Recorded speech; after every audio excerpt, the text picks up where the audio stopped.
Assalaamu calaykum saaxiibayaal kusoo dhawaada mar kale iyo barnaamijyadeena caafimaadka oo aan halkan kaga soo gudbino. Muuqaalkan waxaan kaga hadli doonaa ilaa 11 calaamad oo lagu garto ninka shahwadiisu ay liidato isla markaana tayadii looga baahnaa aysan lahayn. Marka ninka ragga ahi iskaga shakiyo calaamadaha shahwadiisa oo liita, waxa uu booqdaa dhakhtarka waxaana laga qaadaa shahwo si loo ogaado in shahwadiisu cabirkii looga baahnaa ee tirada iyo tayada ay leedahay ama in ay la soo dirseen marxalado keeni kara in ay liidato dhanka dhalmadiisa. Aan guda galno muuqaalka.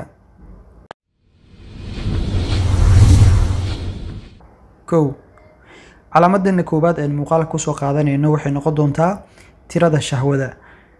Shahwada caafimaadka qabta waxaa laga rabaa 2 ilaa 5 mililitir inay noqoto shahwada caafimaadka qabta uu soo saaro ninka dhalmadiisu ay wanaagsan tahay.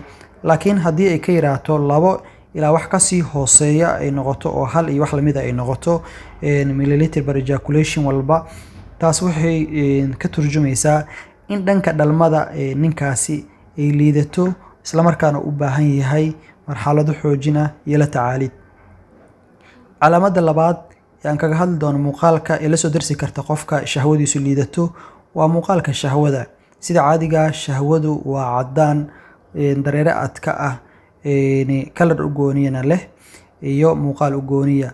Waxaa dhacda qofka shahwadiisu liidato ama xanuunada qaar ay la soo dirseen in shahwo gaduud ah oo qofkaasi soo saaro ama mid qaxwo ah ama sidoo kale mid jaallo ah, taas oo ka turjumaysa in shahwo aan caafimaad qabin qofkaasi oo soo saaray isla markaana marxaladaha ama dhaleysnimada ama wax la xiriira shahwadiisu ay ku guda jirto.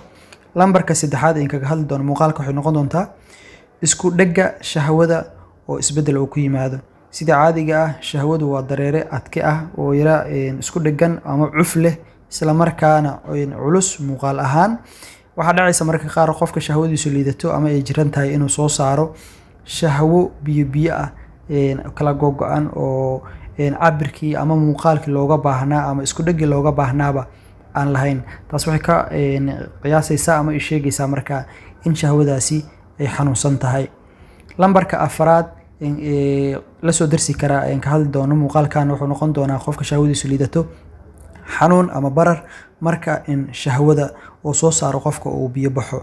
Sida caadiga waxaa jira xanuuno badan oo soo wajaha xubnaha taranka iyo xididada dhiigga quudiya xubnaha taranka, sida xididka lagu magacaabo varicose vein oo cudur lagu magacaabo varicocele oo ku dhaco isla markaana qofkaasi u baahdo in laga qalo. Marka waxaa dhici doonta haddii xanuuno kuwaas oo kale ay jiraan barar iyo xanuun iyo sidoo kale danqasho qofkaasi inuu dareemo. Lambarka shanaad ee kaga hadli doono muuqaalka wuxuu noqon doonaa xaniinyaha oo aan soo degin. Sida caadiga xaniinyuhu marka hore jirka gudihiisa ayay ku jiraan, laakiin waa ay soo baxaan oo banaanka ayay ku koraan. Marka haddii xaniinyuhu ay ku jiraan kor oo jirka qaybihiisa kor ay ku jiraan banaankana aysan imaanin, temperature-kii ama heerkulkii looga baahnaa in shahwo ku sameeyaan ma dhici doonto. Taasina waxay fududeynaysaa in qofka shahwadiisu ay liidato bacrimintii loo baahnaana aysan samayn karin. Marka bukaankaasi wuxuu u baahan doonaa in qalin lagu sameeyo, xaniinyaha gudaha ku jirana banaanka loo soo saaro isla markaana tayada spermkiisa ama shahwadiisuna ay wanaagsanaato, dhalmadiisuna sidii loo baahnaa ay noqoto.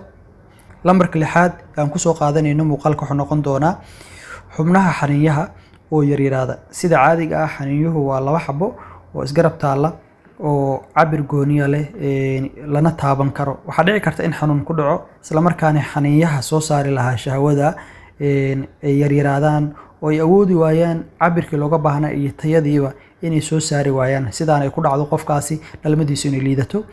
Lambarka 7aad wuxuu noqon doonaa hamiyirida. Waxaa dhacda marka xubnaha taranka xanuuno ku dhacaan oo infections iyo waxyaabo la xiriira oo kale iyo sidoo kale shahwo soo saaritaankaba in hamiga qofka uu yaraado isla markaana uusan danaynin dhanka galmada ilaa qasab ama wax la xiriira oo kale uu arko oo dareenkiisa uu ku kaco ma ahan uusan danaynin rabitaankiisuna uu yaraado.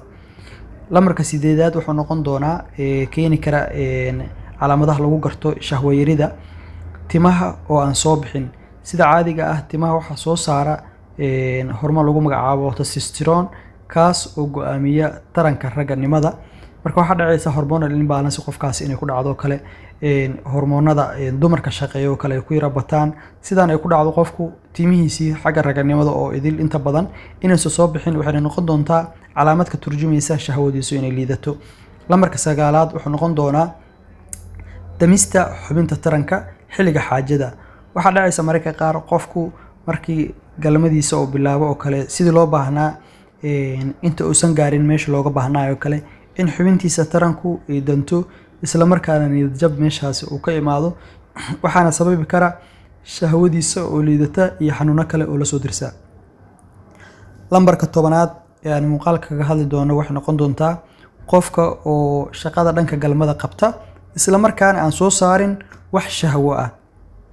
waxa dhici karta qofku in marxaladiisii dhanka galmada uu sameeyo si wanaagsan oo u shaqeeyo wax shahwana aysan ka imaanin.